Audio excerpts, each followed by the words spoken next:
Hi everyone! In this quick tutorial, I will show you how to invest in Broadcom on eToro step by step. First, open the eToro app and log into your account. Then, you will get here. Next, tap on the search bar and start typing Broadcom. Select it. And now, tap the trade button to start your purchase. First of all, decide how much you would like to invest.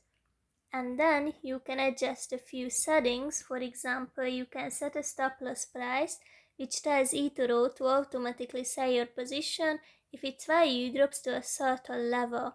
But it's possible to set it after the purchase as well. Under the order type, you can pick market order in order to buy immediately at the current price, or limit if you would like to set a specific price. Finally, click on Buy, and that's basically it. Go to your portfolio to check your investment by tapping on the pie chart.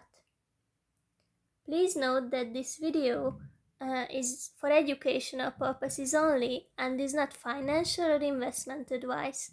Always do your research before making any investment decision. Happy trading, and may the bull market be with you.